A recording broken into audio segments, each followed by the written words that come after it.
This is Pet Life Radio. Let's talk pets.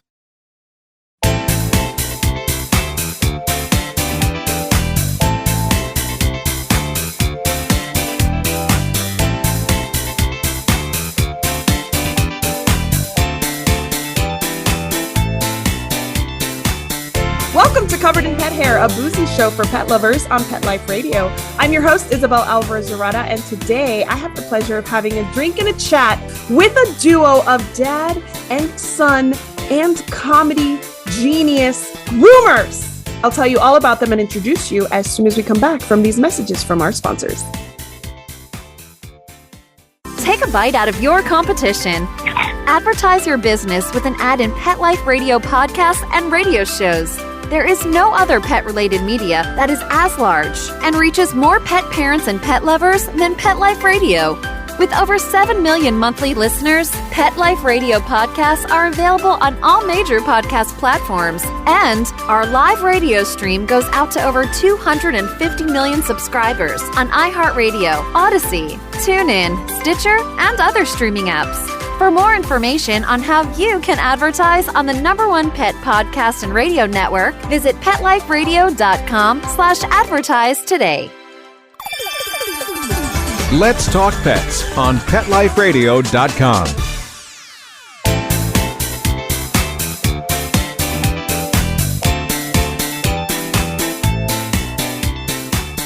Welcome back to Covered in Pet Hair. I'm your host, Isabel Alvarez-Zarada, and today I have the pleasure of having a drink and a chat with the duo behind Groomer Humor. They are Rudy V and Anthony Rey, and they are a dad-son duo of comedians and dog groomers. And I am so excited to introduce them because they are helping me wrap up season 2 of Covered in Pet Hair. So welcome, Rudy V and Anthony Rey. It's so good to have you on the show. Thank you so much, Isabel. It's finally, we've been trying to do this for so long, but man, schedules and babies and pandemics, you never know what's going to happen. Schedules and babies and pandemics. Oh my. Isabel, thank you so much for having us on the show. We really appreciate it. I love having you guys. It's going to be so much fun getting to know you. And before we go any further and get into your comedy careers and your grooming careers, I want to introduce our drinking game today. So anybody participating in our drinking game, anytime you hear us say this word, the secret word is Jersey. Make sure you take a drink of whatever you're enjoying, but please be over 21 to partake. Never drink and drive, and always drink responsibly. So what are you guys having tonight? We started off with some Caribbean rum. Ooh. And mixed in with a little V8 splash tropical. We figured Miami, we figured tropical, Nice. I love it. What's really funny is because we're recording kind of earlier than usual today, I told my husband, it had to be either fruity tropical kind of or coffee based. And so he made me a cafe amaretto in honor of your Italian heritage. Cheers, guys. Wow. Oh, Cheers. Cheers. All right. Cheers, Anthony. Cheers. My husband's Italian. He's from Philly. Oh, wow. That's Philly. not far from us at all. That means he's a Phillies fan if he watches baseball. He is a Phillies fan. I'm a Met fan. See, we can't do this show now. You know what's really funny is he asked me if you guys were Phillies fans, and I was like, I'm going to say no. I was like, No. Absolutely not. Absolutely not. We're Met fans. But you guys do have something in common. You guys love comedy and laughter. And I feel like that jovial spirit of the Italian culture is shared amongst all of you, even if you don't agree on the sports team. So actually, that brings me to my first game for today. We're actually playing something that I kind of drew inspiration from your podcast, Groomer Humor. This is called Humor Rumor. And we're going to talk about all of the things that laughter does for the body. These questions are taken from verywellmind.com, and it's a true or false game. So if you get it wrong, you got to drink, because that's what we do here. And it is the last show of the season. So let's get a little tipsy. Are you guys ready to play? Oh, yeah. I'm ready. Let's do it. All right. The first one is, it is rumored that laughter exercises your diaphragm. True or false? I'm going true. I'm going true on that. You guys are absolutely right. And you can drink anyway, by the way. I'm going to. That. I was going to ask if that's okay. You can take a womp womp drink, or you can take a celebratory drink and be like, yes, I got it right. Gotcha. All right. It is rumored that laughter enables you to take in more oxygenated air and stimulates your lungs. True or false? Go with true again. I'm going with true as well. You are right. Cheers to that. All right, next one. It is rumored that laughter decreases your heart rate and increases your blood pressure. True or false? I'm going to go false on that. You know what? I don't want to have the same answer as you every time. Okay. You can. So I'm gonna say true. Okay, so Papa's right. Papa's always right. Dude, come on. Man. It is actually rumored. It is actually rumored that it raises the heart rate and decreases blood pressure. That's I mean, I know that my blood pressure rises when I'm angry, so I assumed it would come down when I'm laughing. Makes sense. Yeah. I can literally feel my blood pressure rising sometimes as a parent. I'm sure you're going to experience this too. Oh yeah. I already have, and he doesn't do much. And he's only 4 months old. He's only 4 months. So yeah, one of the hardest parts about getting together was you having a baby. So how has that been? Quick aside to the game. Yeah. Well, it's been a trip. The first 3 months, nothing really changed in my life because my wife had a very specific schedule that didn't require much from me. I guess I would change the diaper here and there, and I would do a couple feedings, but she worked at night.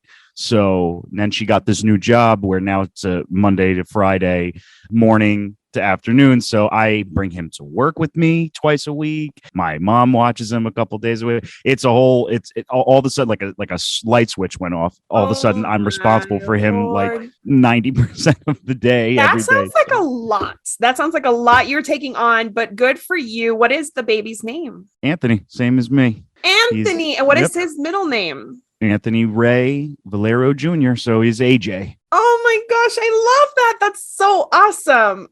Is he laughing yet? Is he smiling? Oh, yeah, and laughing that's all yet? he does. He laughs and smiles. And the only time he cries is when he poops. When he poops, he doesn't like it? He doesn't like sitting in his own filth? Who knew? Of course not. Yeah. I mean, I don't know where he got that from because I'm perfectly comfortable in my own filth. So, you could ask my dad. He says it on every one of our episodes on our show. He always just tells me I stink. So it must be something to do with your Italian heritage because I'm always telling my husband the same thing. And he's always telling me it's his pheromones. It's pheromones. Okay. So am I supposed to expand on that? No, you can just respond to that with wit and humor. So, okay. So like are Italian pheromones like distinctive or something? Apparently, because we apparently. I mean, you guys are considered like the sexy, like gods of the Mediterranean, right? Man, yeah, sure. I'll take that any day. It's just I missed that meeting. Yeah, I missed that meeting too. Did you? Italian men. Come on. Italian men get all the ladies. All 5'5" of me. Yeah. I'm 5'6" and I tower over him. You guys make up for any kind of, I guess, limitation with your charm and your food. Yes, that I have to agree with. Getting back to the pheromone thing, though, my pheromones really kick in like when I'm like unshowered a couple of days and I don't wear any deodorant. I smell my own pheromones. So yeah, I'm going to go with the pheromone thing on that. But you have no excuse for not showering for 2 days. You work in a grooming salon. Yeah, we're tired by the end of the day. You can't just spray some of that dog cologne on you? I'm not going to say I haven't rinsed off in my dog tub. I'm not going to lie. Yeah, I've done that. Sure. Yeah. You know what? So long as there are no security cameras around. No, definitely not. We can't have security cameras. No, we wouldn't want to see what happens in the day to day. I'm sure the dogs are like going home mortified, like, oh my gosh, the conversations these two are having today. Oh, yeah. Well, we're father and son. Yeah. Okay. Yeah. And I want to get into how you guys both of you got into the same career, I guess, choices. But let me finish this game. Okay. So I have two more. 3 more. Okay. It is rumored that laughter has been shown in studies to improve pain threshold. True or false? True. Yeah. It is true. And apparently it's due to an endorphin-mediated opiate effect. Wow. Yeah, I actually knew that one. Really? Yeah. Yeah. They made a movie about it. Really? Yeah. Oh, okay. Interesting. The Patch Adams Oh, remember that movie? That was such a good movie. Yeah. Once I saw that, I was like, I want to do a little research on this. Is laughter the best medicine? And it is. Oh my gosh, I need to watch that movie again. That was such a good movie. I love him. Okay, anyway, it is rumored that laughter can improve sleep quality. I'm going to go with yes again. I mean, I guess I'm going to go true.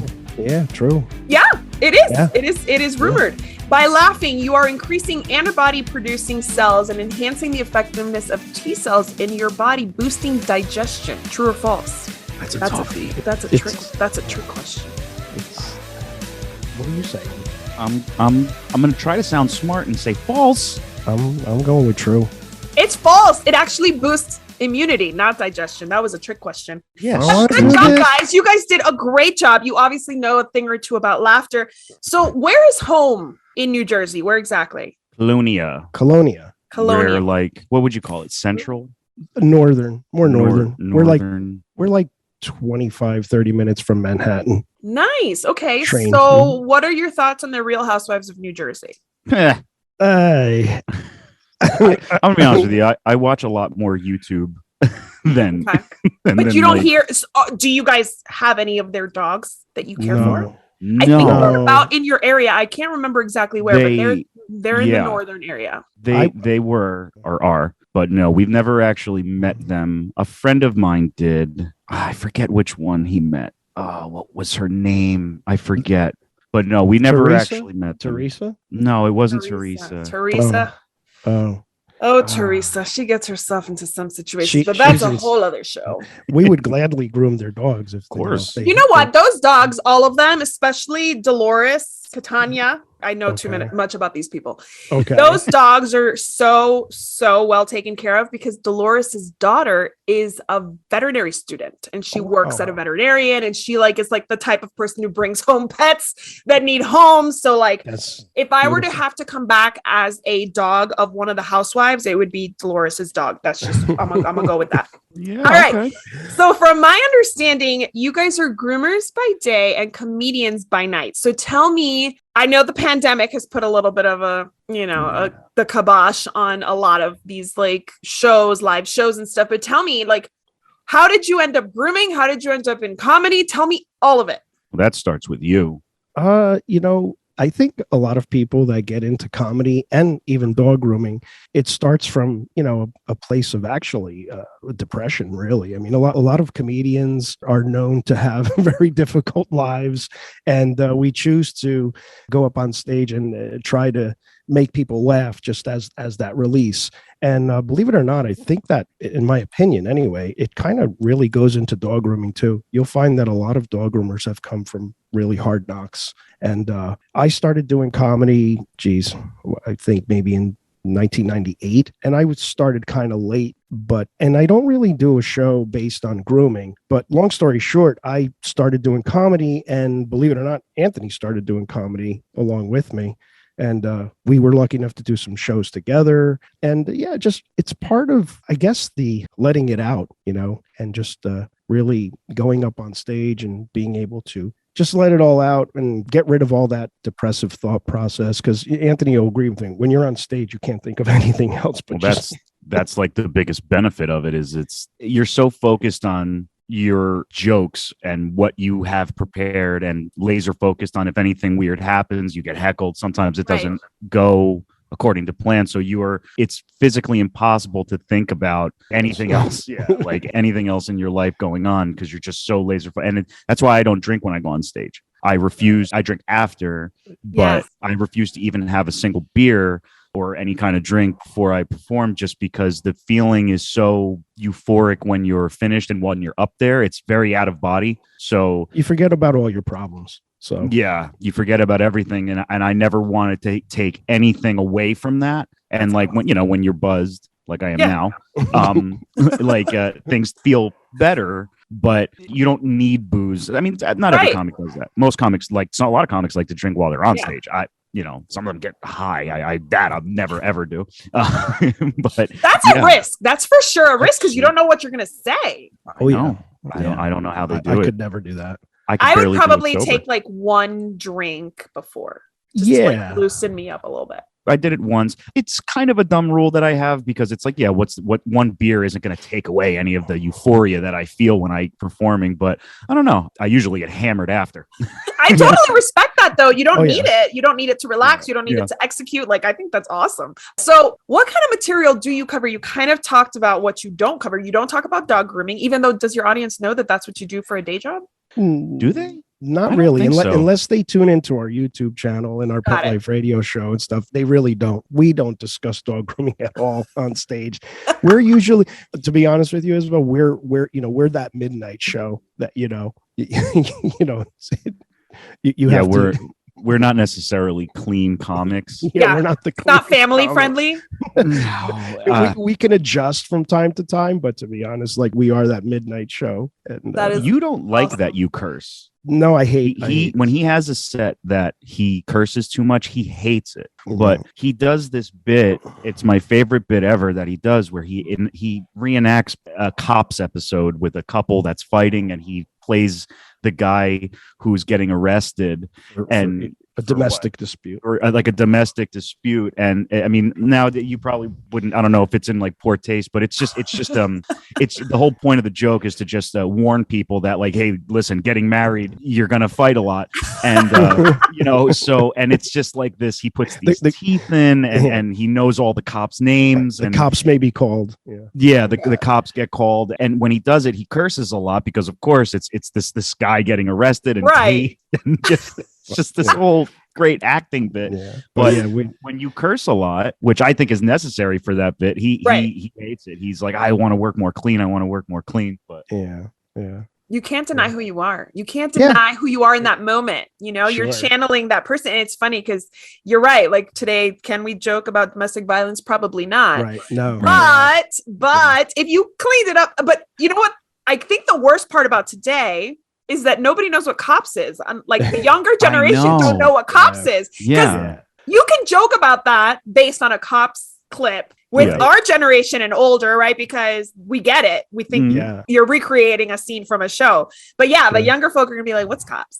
Right. Exactly. Yeah. And that's why, as comedians, and even Anthony will attest to this, like you're constantly tweaking your jokes or your punchlines because nowadays it's just that difficult. It just really is. And that you want to go up there and try to be funny, and it doesn't always work. It really depends on your crowd. Usually the midnight crowd, they're usually game, they're down. They're drunk. They're drunk as hell. And we do most of our shows in Atlantic City, New Jersey. Oh, nice. Yeah. With, Bridgestone's, what's the name?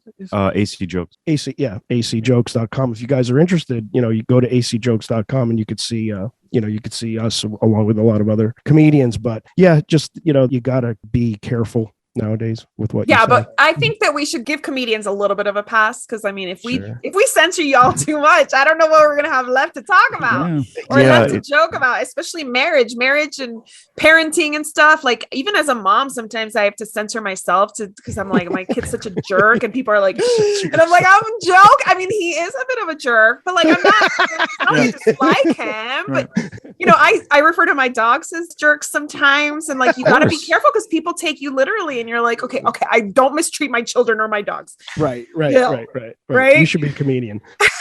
I call my cats, I have 2 cats. I call them stupid all the time because they kept me up until 2:00 in the morning last night. And the entire time I was thinking of you because it's like, I have a show to do tomorrow and I know it's not early in the morning or anything, but I want to get good sleep. I want to feel good tomorrow. And they're chasing each other around until 2 a.m. And then Dante chews up your baby monitor wire. Yeah. Oh my God. So this is the funny thing is at 2 a.m. you should have been up with a 4-month-old, not with cats. Yeah. Well, here's my 4-month-old. He sleeps through the night. He always did. So he's good. I mean, my cat seemed dedicated to making sure that didn't happen last night, but he just hangs out. He sleeps. Again, a lot like me. Oh my gosh. My kids won't sleep. They're 4 and 2. They still won't sleep. Oh, boy. 4 and 2. All right. So tell me, what is the most memorable performance you guys have done together? Yeah. So actually, this is a funny story. Well, it ended up being funny for me. So the gentleman that we perform with in AC now, they've been doing it for a long time, this whole thing. So they started AC Jokes, but years back when I first started, it started off very small. We were just doing these shows in this like attic it was like, above this restaurant. And it was so bizarre because there was a big window right behind where we were. It smelled in there. Yeah, it would smell like food, and you could look down. And it was a beautiful restaurant, but it was down. The restaurant was downstairs. We're upstairs. But anyway, the guy used to book the show. His name is Matt Bridgestone. He's still doing it. He's a good friend of ours. And so he put together this one night, there was like 20 comics, and there wasn't really anybody in the audience other than other comics. So we were doing like this like tag team, like you go up for 5 minutes, you come back down, you go back up. And like you could go back up if you wanted. So it was a lot of fun, and we were doing that. And I had written a few new jokes that night that I was trying out for the first time, and they absolutely slayed, and you slayed too. Yeah. And there's no better feeling in the world than making a room full of other comedians laugh, because comedians are a hard sell. They only want to hear, So we did. Night. That was probably the best performance we ever did together, because everybody was just it was such loud laughter. It was like the loudest laughter I ever got on stage. So what ended up happening with that, though, the story gets funny, because then I did a pro show, a guest spot 2 days after that, doing the same jokes that I did that night that absolutely destroyed. And it was my first time ever bombing. I didn't get a single laugh out of the audience. Yeah. And it was very like, wow, okay, I guess I wasn't for real then. I don't know what to even think of this. Okay, so I was a fitness instructor. I'm going to draw the parallel. I was a fitness instructor, and I could do the same routines with one group, and it was just like an okay class. But then with the energy of another group, it would be like an epic class, right? So I feel like the energy of the audience totally influences your performance, which kind of sucks because it's not just about you. No, Anthony, also you did a show with whatchamacallit from Jersey Shore. Oh yeah. Oh God, who? That was with Vinny. Show with Vinny from Jersey Shore. He hosted. Yeah, that was a good night. And you know what's funny is that was in the same room at Mara's, this restaurant attic thing. You get like 80 people up there, but nice. And Anthony, you were so ballsy. Anthony said something because Vinny, he was hosting the show, and it was a packed house. I mean, there must have been at least 100 people up in this tiny little room. And what did you say? Vinny, first of all, let me start by saying Vinny did such a good job, and he was the nicest guy in the world. I was just going to ask you if he's any good. He was really nice too. Fantastic. He was really, really funny. He did a great job hosting, because hosting is difficult, at least for me. I can't imagine going back and forth on stage all night. But Vinny did such a good job. But anyway, I don't know why, but I started off my set by saying, I'm glad that we sprung for the most popular Jersey Shore character in Vinny. I guess the guy who punched Snooki in the face at the bar couldn't make it. And and Vinny, I look over because you could see that the green room, we really didn't have a green room. The comics just sat on the side. And Vinny couldn't believe that I said that. Vinny goes, what did that guy just say about me? What did he just say? And he was shaking every comic's hand when their sets were done to bring up the next guy. And he didn't shake mine. He flipped me off in front of everybody instead. But it was all in good fun. Right. You knew you were in when you got the finger. Yeah.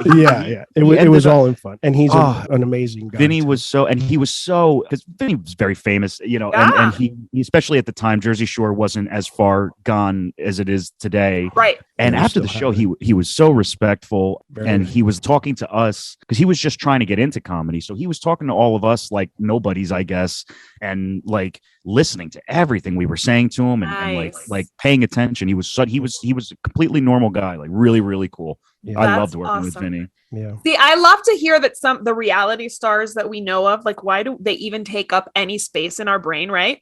But I love to hear that these people are like nice, down to earth. I also love to hear when they act a fool, because then it's just something, it's like good, interesting information. But I want to learn more about you guys in your grooming careers specifically, but we need to take a break. Let's listen to our sponsors, and I will be right back with Groomer Humor hosts Rudy V and Anthony Rey. Don't go anywhere.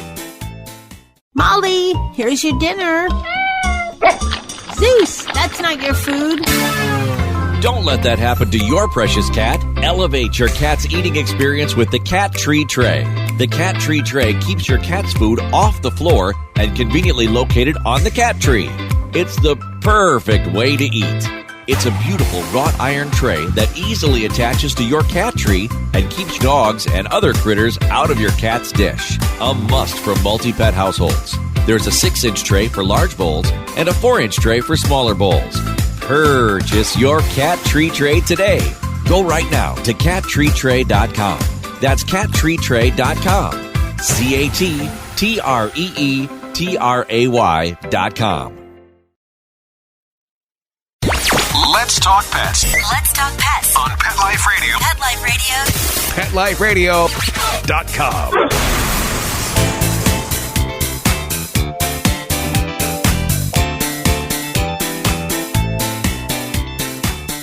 Welcome back to Covered in Pet Hair. I'm your host, Isabel Alvarez-Arata, and today I'm having some drinks and having a chat with Rudy V and Anthony Rey of Groomer Humor.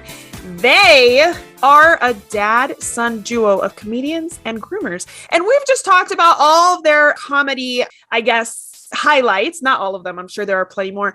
And I have made a mental note to go to Atlantic City and catch you guys in a show, because I'm sure that would be an easy sell for my husband. Super easy sell. But I want to get into your grooming career. So obviously, Rudy V, you're the first one to start your grooming career. How old were you more or less when you started? Because I believe it is rumored that you guys, between the two of you, have 48 years of grooming experience. Yeah.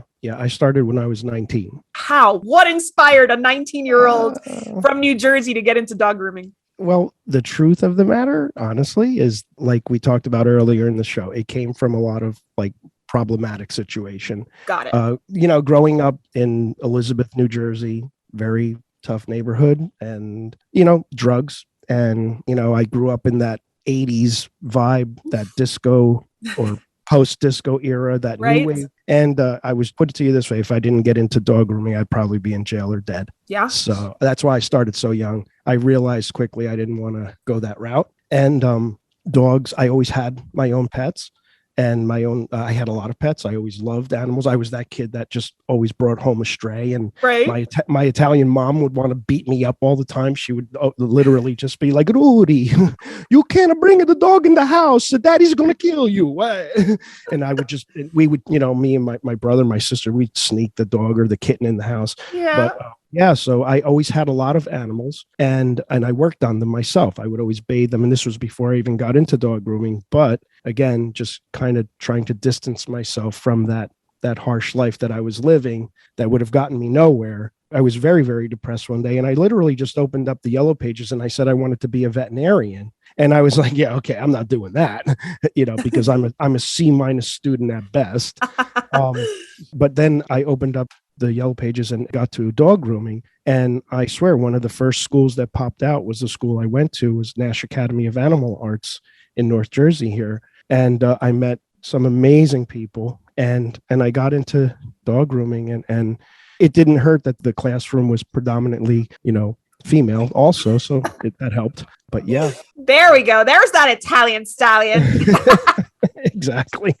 But that's it. And I just got into it. I love that. So Anthony Rey, when did you realize growing up that your dad did haircuts for dogs, professionally? It was like I started hanging out at the shop when I was 11. I brought you there as a kid all the time. Because I feel like my kids would be like, my kids right now, 2 and 4, would be like, you do what? Dogs, dogs get haircuts?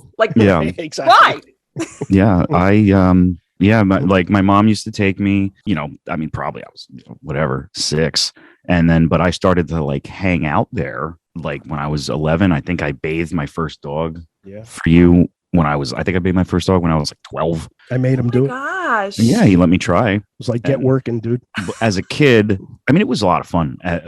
Being a kid, because you used to work in the back of a pet store. Right. So I used to run around the store. I used to climb the mountains of dog food, whatever, pound bags. And it was so much fun. And obviously dogs. Yeah, I love dogs. And it's funny too. My son now, when I bring him here, he's only 4 months. He loves the dogs. He smiles at them. Yeah. He's not afraid of them. Yeah. Dryer's going. He's not afraid of any of the sounds in the shop. That's so it's good. kind of funny. He's kind of going down the same path that I did. But yeah, I was when I realized this is my dad's working. I was 11, just kind of having fun and hanging out. And then the rest is history. You let me bathe a dog. I loved it.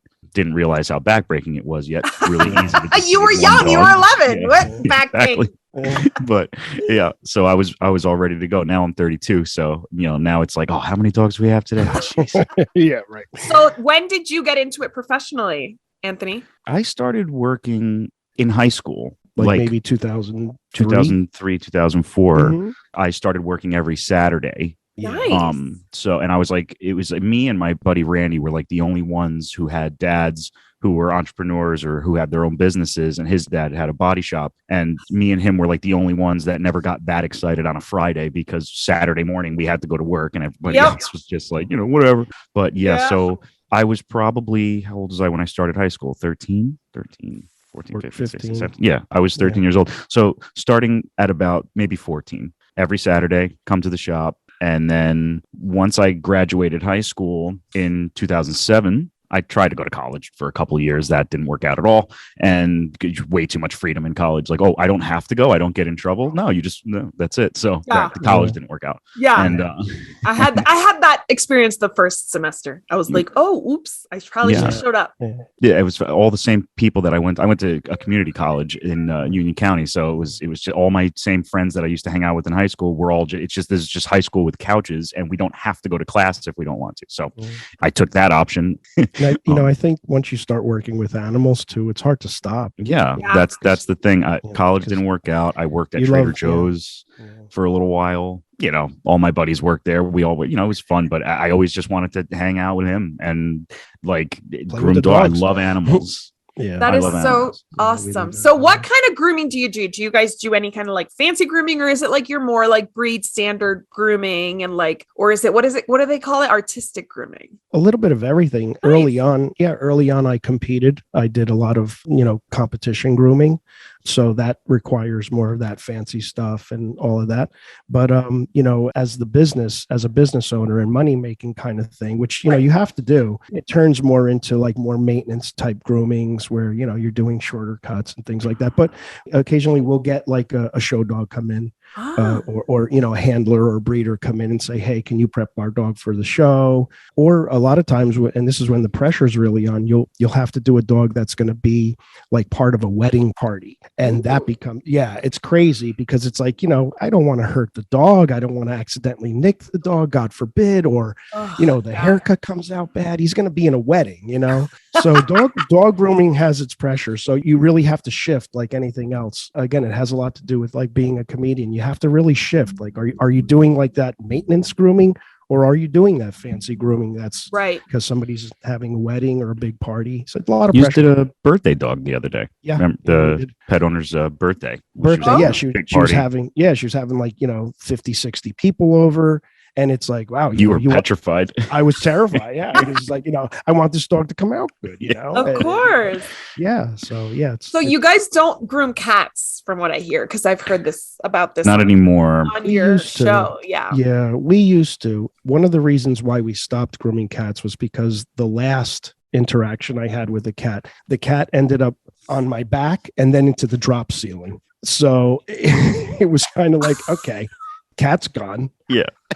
And where is he? Oh, he's in the drop ceiling. So we kind of that's a good stopping point, I think. We were like, I don't want to do, and nothing against cats. We absolutely love cats. And we even listened to your show. I think it was like Whitney Bullock or something. Yes. Whitney, we love cats, and we'll leave it to you as far as cat grooming. Because a lot of groomers were specialized in cat grooming, and your Whitney show was awesome. She is super specialized, and she gets a lot of hate for grooming cats. Yeah, and she shouldn't, because we need cat groomers, especially some breeds of cat require grooming. Absolutely. Yeah. Okay, so what's the best part of working together? Oh man, I get to beat them up whenever I want. Okay. No. The best part, I mean, we probably have different, I don't know. It's like, it's my dad. Right. So, and like, we've worked together for so long that it has, like, he was the best man at my wedding. Aww, like that's, him and my brother were like joint best men. It's like, you get to work with your best friend and grooming is very difficult, but we have days where actually the difficult days, grooming wise, we keep each other sane. Right. We love movies. We constantly are quoting movies and applying them to the dumbest things. Which is he'll say a sentence and, he'll finish it. And I'll finish it with a song. He'll say, I wanna, and I'll interrupt him with rock and roll all night. Like that, that kind of idiocy. Yeah. We'll constantly quote like Scarface. Yeah. The movies that we like. But the best part for me really is just that, like you said, you're my best friend. In a past life, Anthony and I have agreed that, he was my dad. Like that's how, we're more friends. I've never had to really parent Anthony, which I'm fortunate. I've never, because I just didn't do that. So Anthony's more like my best friend. And really what we make each other laugh. That's the best part of it. We make each other laugh all day. We laugh all day. That is he's the only person I trust to work on the dogs, because I've actually hired other groomers in the past and they've ended up just not doing well. So Anthony's the only person I trust. That is so cool. So hopefully AJ will follow in the family footsteps. That'd be so cool. 3 generations of dog groomers, and who knows what else comes down the line. So tell me about your podcast. How do you guys come up with ideas? What do you like to cover? Tell me about it. Anthony, again, we're a good team. We know each other inside and out. So that helps with our podcast. But, our ideas, with grooming, there's so much out there nowadays, products, things like that. Everybody's like, even like, you specialize in cat grooming. We talk about that. We talk like, I specialize in older dogs kind of thing. Like I like doing the elderly breeds, but so our topics, we're fortunate that dog grooming is so, how do you say, there's just such an abundance of information. Yeah. It's vast. Yeah. It's so vast that we always have a topic, and sometimes we'll write whole, if we don't have anything because we didn't sleep or something, we'll write it in 10 minutes. But again, having Anthony and to bounce things off of is just always a plus, Yeah. And you guys are natural performers. And like, this is obviously when you do a podcast and it's an entertaining and educational, you guys and I could kind of come easily for you. Sure. Yeah. And I couldn't do without him because Anthony does all the tech stuff. I'm 57. I don't know anything about this. You know what I mean? I still, struggle dialing my phone. Anthony does everything else. So. Well, Anthony's going to give me some pointers too. So that maybe when I come back for season 3, I have a little more, something else to elevate the show a little bit. Cause I see your setup and it's looking good, guys. Oh, thank you. Yeah. We got we wanted to start filming our podcast. You do that, and we were like, we have this space. Like, let's do like a set. Like you have we were just talking before the show started. I love your set. It's so cool. Your set is set's so like intimate. Your set is we love your set. Thank you for having us on the show. Oh my God, for sure. Okay, so before we wrap up though, we need to play the last game of the show, the last game of the season. Let's do it. Let's do it. We're gonna do Never Have I Ever Dog Lover Edition. Are you ready to play? Ooh, yes. We're ready. Let's go. You guys have enough drinks? Hold on. I love this. Okay. Should I top us off? You should top yourself off. Yes. I know that Rudy V has not played, so we're going to teach him how to play. So you drink if you're guilty. You don't drink if you're innocent. I'm going to get drunk. When I will read Never Have I Ever blank, and if you have done that, you drink. If you have not, you don't drink. But don't worry, I'm not asking you like super deep, dark secrets. We're talking about dogs. It's all in good fun. So let's play. You ready? Okay. Yeah. All right. The first one is, which is funny because of the conversation we just had about zodiacs while we were troubleshooting some technology. Never have I ever asked a dog's zodiac sign. We do that all the time. All the time. We're supposed to drink on that? Yeah. You're drink if you do it. You're guilty of doing it. I'm guilty of it. Okay, I'm sorry. Yes, we do that all the time. Yeah. And what dogs are the hardest? What zodiac dog is the hardest? Leos are just tough. I have a lot of Leo friends too, but you guys are tough, man. Yes, they are. And actually, Taurus and Leo is not supposed to get along. So maybe that's why I think they're so tough. Right. Yeah. I do have some very awesome Leo friends, but I was worried that Noah was going to be a Leo. And luckily, he just got over that. Like by 5 days, he missed it. Yeah. Okay, this is a really good one. And I think it's honest and okay to ask. Never have I ever really, really disliked a dog in my care. I'll be honest about it.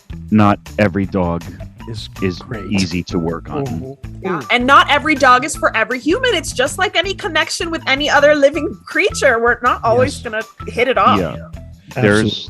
I've met dogs that hate us. Yes. Some dogs hate you, so yeah, it's so hard. To love them despite that. Right. It's hard to love them if they don't like you. Yeah. I don't hate any dog on the planet, but sure, dislike in the moment. It's like, oh God, you know what? Whatever. Well, this is kind of related, but has nothing to do with the dog. Never have I ever refused to care for a dog because of its pet parents' behavior. Ooh. I'm gonna be honest with that. Yeah. Is that you have to take a sip if you've done it. But I don't understand the questioning here. So I haven't groomed a dog because I don't like the parents. Right. So never have you ever means if you've done that, then you drink. No, so you've never had to fire a client? Yes. Yeah, exactly. Well, I guess I am drinking. Oh, yes. Yeah, you've had to fire a client. Sometimes pet parents don't know how to behave with their service providers, and they gotta go. Yes, exactly. I agree. Yeah. Oh, yeah. It's telling somebody to go somewhere else because they don't like it. You got to be more honest. Yeah. Never have I ever liked a dog more than the human they belong to. Oh, please. I'm going to double gulp. That's the easiest one. That's the easiest one. Never have I ever wished that a dog in my care was actually mine. Like tempted to steal this awesome dog. Yeah. God. Oh, yeah. Yeah, Also some dogs are pretty common. just so awesome. Oh, yeah. Okay. Never have I ever overindulged a dog by feeding them too many treats or giving them people food when I know I shouldn't be. Oh. And that's not just professionally. It could be your dog. Maybe if it was my dog, yes. With treats, I'm going to take a half sip. Because with treats, yes. Yeah, but you guys don't have people food around that you would give at the groomers. No, as groomers, we got to be really careful. And even when the last dog I had, I still did not like to give him table food at all. So I'm going to take a half sip because I definitely would over-treat him, but I wouldn't ever really give him table food because I don't like doing that. See, my dogs are old now. The youngest one is 11. You have a border collie. Yes, that's the 11-year-old. Yeah. Then I have this pound mix who is almost 15. So at this age, I'm like, you want some cheese? Here's some cheese. You want fried chicken? Here's fried chicken. Like they're maybe not so much the 11-year-old. Okay. Never have I ever lied to a partner about my dog's behavior to keep them out of trouble. I never had to do that. You have good dogs then. Well, yeah. I don't have a dog. Oh! Well, ever? Oh, ever? Ever? Oh, sorry. I never had to. Have you ever had to, kind of tell a little white lie to save your dog from shaming? Oh, yeah. Okay. I used to have a counter surfer. I mean, when my husband would ask like where his bagel went, I'd be like, no idea. I think you ate it. I'm pretty sure I saw you eat it. You ate it. You don't remember? You don't remember? Never have I ever told a joke at my dog's expense. Yeah. They're too easy. They make it too easy. I used to have a pug. How are you not going to joke about that? Yeah. The cutest, ugliest dog in the world. No. Pugs are walking jokes for sure. They're so cute. Yeah. Well, I've so enjoyed getting to know you guys. Tell us how our audience can learn more about everything that you do, your grooming salon, your online presence, everything. Well, you can go to our YouTube channel. Our YouTube channel is called Grooming by Rudy. It's the same as our business. And that would be, watch some videos. We do everything. We do our podcast. We just started filming our podcast. That's going to be coming out on our channel. We're going to put, like I was telling you, Isabel, we're going to put this on our channel. We do a lot of instructional videos, and that's really the best. We also have a Facebook, which is everything is Grooming by Rudy. We have a Twitter, we have a Facebook, but our absolute favorite things to do are the podcast and the YouTube channel, and now they're starting to mend together. And Groomer Humor on PetLifeRadio.com is the best way to support us, and it's the best way to hang out with us. Really, that's where we talk. We do all our talking on YouTube and on the podcast. So, well, before I wrap it up, I want to propose a toast to you guys for being my guests, for helping me wrap up season 2 of Covered in Pet Hair. You guys have been so much fun, and I hope to have you back sometime soon. Cheers. Thank you so much, Isabel. Thank you. Cheers. And I have no more drink. I'm literally toasting to no drink. I also want to propose a toast to our executive producer, Mark Winter. Thank you, Mark, for all these awesome shows that you help us produce. And thank you to our audience, both my audience and the Groomer Humor audience, Rudy, the grooming audience, everybody. Thank you so much for joining us. Thank you for listening to our podcast. Here's to a life covered in pet hair, because there's no better way to live. Cheers. Cheers. Cheers. Now I'm going to sip the last little bit. Because it's bad luck to sip with water. To learn more about Covered in Pet Hair, please visit coveredinpethair.com or petliferadio.com. And don't forget that this is the last episode of season 2. Stay tuned for season 3 that drops in September 2022. I look forward to bringing you more awesome guests like Rudy B and Anthony Rey. And I thank you so much for watching and listening and joining me. Have an awesome summer, and I'll see you soon. Let's Talk Pets, every week on demand, only on PetLifeRadio.com.